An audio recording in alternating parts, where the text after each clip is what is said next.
आज किरेन रिजिजू जो केंद्र सरकार में माइनॉरिटी अफेयर्स मिनिस्टर हैं, उन्होंने वक्फ कानून में संशोधन करने के लिए प्रस्ताव लोकसभा में प्रस्तुत कर दिया है।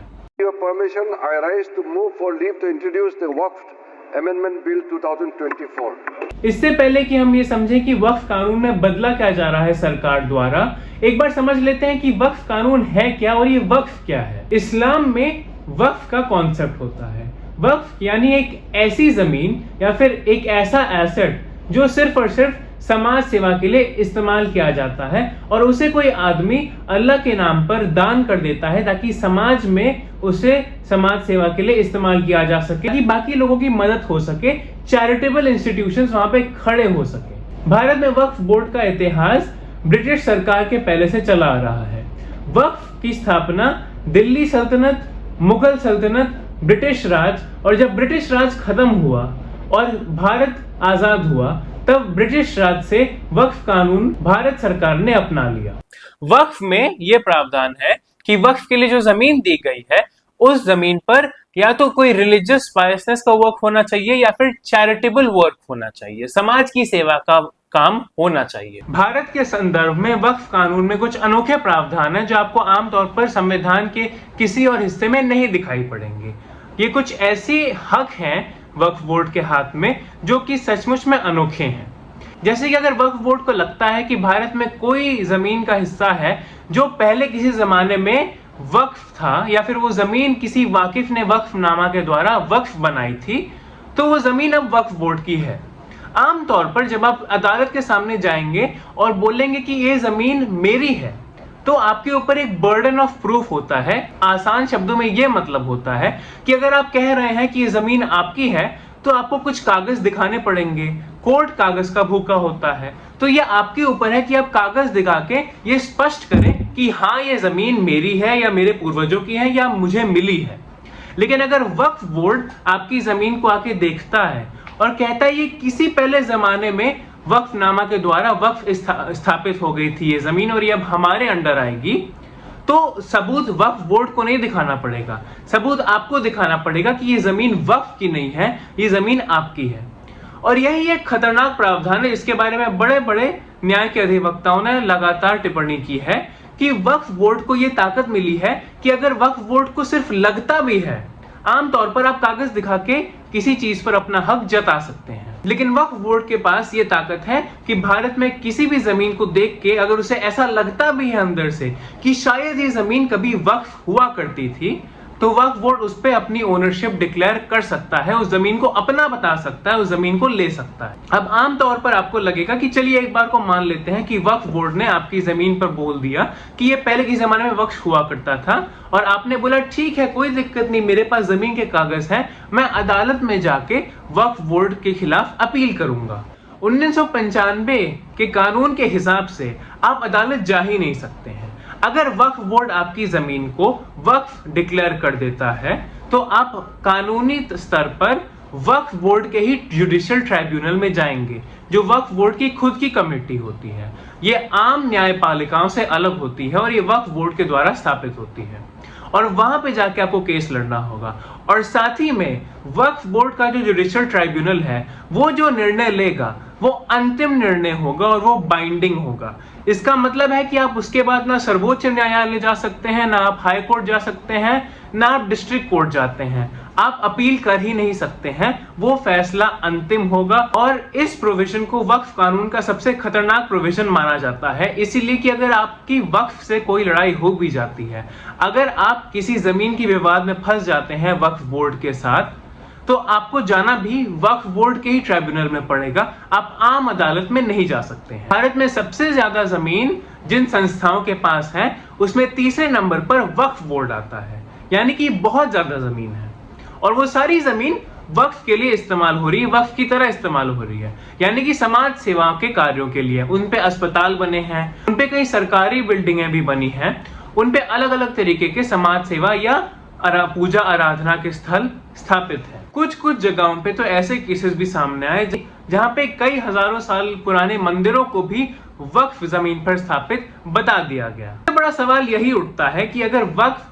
तीसरे नंबर पर है जमीन के मामले में इस देश में, तो उसके बाद भी जब सर्वे होता है तो जो मुस्लिम जनसंख्या है इस देश की, वो आर्थिक स्तर पर इतनी कमजोर कैसे है, और चाहे वो शिक्षा की बात हो या विकास की बात हो, मुस्लिम समुदाय हमेशा सबसे नीचे क्यों पाया जाता है, जब वक्फ बोर्ड के पास इतनी ज्यादा समाज सेवा के लिए आर्थिक ताकत है। इस मामले में बहुत समय से ये बात चल रही थी कि वक्फ कानून में संशोधन होना चाहिए, और आज वो संशोधन हमारे सामने है। संशोधन क्या है, अब उसको समझते हैं। भारतीय जनता पार्टी की सरकार ने यह निर्णय लिया है कि वक्फ को हटाया नहीं जाएगा और ना ही वक्फ बोर्ड को किसी भी तरीके से बर्खास्त किया जाएगा। वो वक्फ बोर्ड को खत्म नहीं कर रहे हैं, वक्फ की संस्था को खत्म नहीं कर रहे हैं। जुडिशियल ट्रिब्यूनल है, उसकी ताकत को कम करा जा रहा है और अब उसका निर्णय अंतिम निर्णय नहीं होगा। दूसरी बड़ी बात जो किरण रिजिजू ने इस समय लोकसभा में उठाई है, वो है डॉक्यूमेंटेशन की, कि वक्फ की सारी जमीन का डॉक्यूमेंटेशन होगा और हर एक वक्फ का डॉक्यूमेंटेशन सरकार की वेबसाइट पर अपलोड किया जाएगा और वहां पे रहेगा। उन्होंने साथ में यह भी कहा है कि अब कंपलसरी है कि वक्फ बोर्ड में महिलाएं भी हों, यानी representation of women is compulsory. महिलाओं को भी वक्फ बोर्ड का हिस्सा होना जरूरी है, उनके बिना वक्फ बोर्ड नहीं बन सकता। अगर आंकड़ों को माने तो पिछले कई सालों में जितनी भी जमीन वक्फ बोर्ड ने अपने नाम पर ली है, वो सारी की सारी जमीन उसे एक विवाद के द्वारा ही मिली है। मतलब वक्फ बोर्ड ने कहा कि ये जमीन हमारी है, ये किसी जमाने में वक्फ हुआ करती थी, उसके बाद विवाद उठा और जिसकी भी वो जमीन थी वो वक्फ बोर्ड के जुडिशियल ट्राइब्यूनल में गया, वहां पे केस लड़ा और केस हार गया और वो जमीन वक्फ बोर्ड को मिल गई। साथ ही में जो वक्फ का जुडिशियल ट्रिब्यूनल है उसमें बहुत सारे केसेस पेंडिंग पड़े हैं। किसी और न्यायपालिका की तरह वक्फ में भी बहुत ज्यादा केस हैं और उसकी वजह से उनमें से काफी सारे केस जल्दी नहीं सुलझ पा रहे हैं।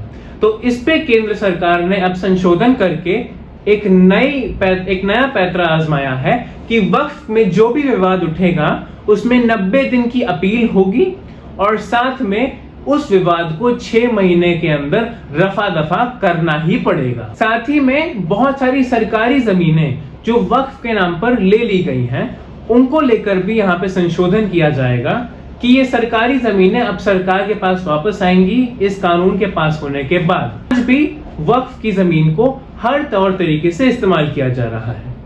कई राजनीतिक दलों के ऑफिसेज वक्फ की जमीन पर बने हैं। दिल्ली में बहुत बड़े बड़े सरकारी संस्था भी वक्फ की जमीन पर खड़े हैं।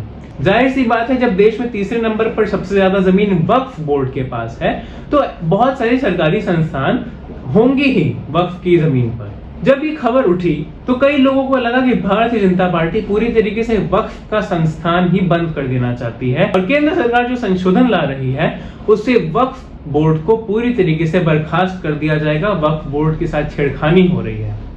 लेकिन जब इस संशोधन को आप एक बार पढ़ेंगे तो आपको समझ में आएगा कि वक्फ बोर्ड वैसे का वैसा ही रहेगा। वक्फ बोर्ड की जमीन भी वैसे की वैसे ही रहेगी, बस उसमें कुछ समय के साथ जो बदलाव जरूरी है वो किए जा रहे हैं और कुछ ऐसी शक्तियां जो वक्फ बोर्ड के पास थी जो कानूनी तौर पर सही नहीं मानी जा सकती, अगर आप एक आम आदमी के हक की बात करें, उन शक्तियों को कम किया जा रहा है, उन शक्तियों को हटाया जा रहा है। विपक्षी दलों की प्रतिक्रिया इस पे सामान सी थी कि वो वक्फ कानून का विरोध करेंगे और वो वक्फ के साथ कोई भी छेड़खानी का समर्थन नहीं करेंगे।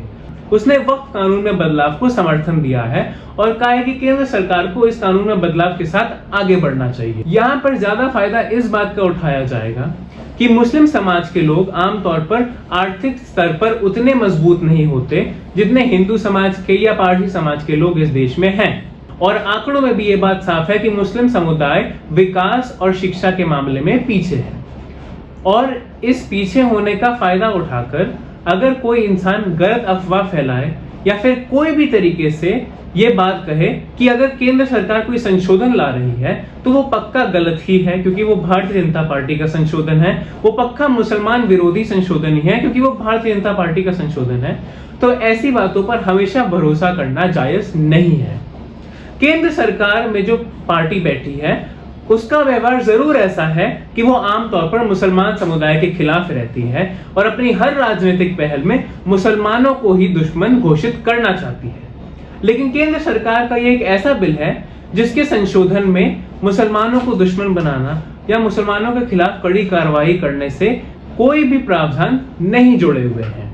ये सिर्फ वक्फ बोर्ड के संचालन के मामले में कुछ बदलाव करने की बात है।